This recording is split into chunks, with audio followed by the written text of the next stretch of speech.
If we look at this, we see on the one hand success stories. NGOs as service providers doing as well as other organizations, as for-profit organizations and as statutory organizations. All fine, as long as we consider a competition between the different sectors. But if we go beyond that, we can easily see it is about more. What NGOs do or should do, should maintain as having as their aim, is to look at what additional value can they provide in terms of constituting the social, in terms of not only improving the individual success or the individual well-being, but doing so to make these individuals feel they're part of a wider setting. It's fine as well if we say, okay, NGOs as service providers do something for society. They are an important part and we can measure it. We can measure it even in terms of the GDP, which I criticized with digits in the beginning. But it's not about improving the measures in terms of their performance within this statutory system of service delivery.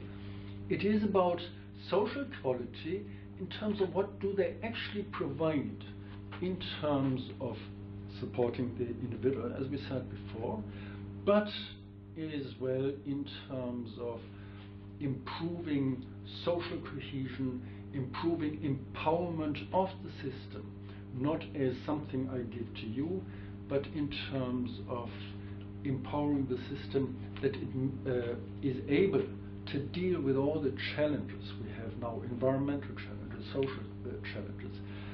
We can see this in concrete terms of social policy when we look at certain parts of contradictions between systems. Those systems that really empower people are those who are in the least difficulties today when it comes to crisis. Where it's only in terms of empowerment, I give you employment and you have to give something back. A simple exchange mechanism, it fails. If it is about developing social cohesion and inclusion, these systems, not least the northern countries, are far better off in performing and coping with the momentary crisis. So I think this is important to keep in mind, that we say it is not about performance in one of these areas, but it is about performance in terms of linking these different areas.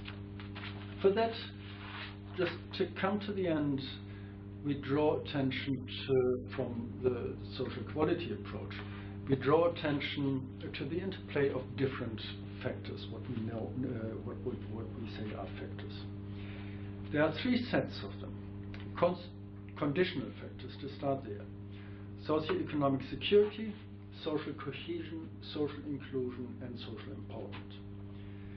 These are conditions we have to look at, and society, a state, a system, NGOs have to strive for and have to provide as well. Socioeconomic security is of course the most obvious and most easiest to explain. We need certain resources to be able to act. We can go through this with social cohesion as well as social inclusion and empowerment.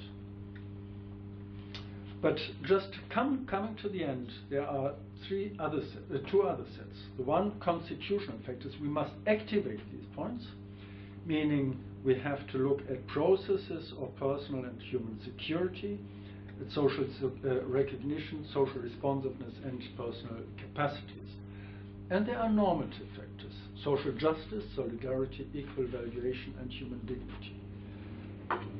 It's important to look at the individual factors, but more important is for social quality to look at the interplay and to look at how organizations now, all the sector, civil society can cope with it and can put something on the interplay of all these factors. I hope this gives some inspiration for further discussion. Thank you.